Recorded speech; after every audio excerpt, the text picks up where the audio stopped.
เห็นเฮ็ดแต่อาหารลาวๆอาหารฝรั่งเฮาก็เฮ็ดเป็นอยู่เด้ค่ะเอามาเบิ่งว่าสิเฮ็ดจังได๋เป็นหยังมันคือเป็นอาหารฝรั่งเพราะว่ามันเป็นหน่อไม้ฝรั่งเด้ค่ะพี่น้อง เอามื้อนี้สิเว้าสู่ฟังว่าสิเฮ็ดอีหยังค่ะนี่ค่ะหน่อไม้ฝรั่งได้มา 2-3 กำเนาะปกติสมัยลูกน้อยๆนี่เฮ็ดดูเด้ค่ะพี่น้องแต่ว่าจะเฮ็ดให้ลูกน้อยเนาะเพิ่นว่าอีหยังดีก็เอามาเฮ็ดให้ลูกค่ะหน่อไม้ฝรั่งบ่โคหลอกโคลี่เฮ็ดเบิดแต่ว่าเป็นรสจืดๆจังได๋ก็บ่ฮู้ค่ะพี่น้องก็เลยบ่ค่อยมักปานใด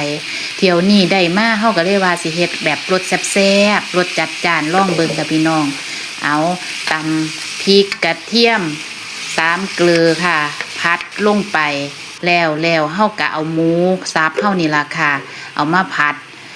ดให้หมูสุกแล้วเติมซอสหอยนางรมซอสฟ้าเขียวน้ำตาลแล้วที่สำคัญเด้อเดี๋ยวนี้เฮาบ่ใส่น้ำปลาเฮาใส่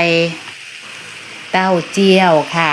กว่าสิเว้าคำว่าเต้าเจี้ยวได้นี่ย่างไปถามสามีก่อนเด้อค่ะบ้านนอกหลายเต้าเจี้ยวก็บ่ฮู้นี่ล่ะค่ะลาวคักๆค่ะพี่น้องนั่นล่ะเฮาใส่เต้าเจี้ยวแล้วรสชาติได้ที่แล้วก็เอานี่ล่ะค่ะของฝรั่งเฮานี่ล่ะค่ะเพราะว่าเฮาเฮ็ดอาหารฝรั่งเนาะ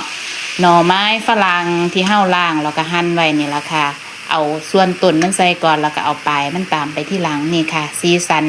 สวยงามค่ะรสชาติจัดจ้านค่ะผัดหน่อไม้ฝรั่งค่ะอาหารฝรั่งแต่ลาวเฮ็ดเด้อค่ะพี่น้องนี่ล่ะค่ะรสชาติสูตรจัดจ้านค่ะแซ่บคักค่ะมีเต้าเจี้ยวหอมๆกินกับข้าวเจ้าตอนเช้านี้โอ้ยแซ่บค่ะพี่น้องมาเด้อค่ะ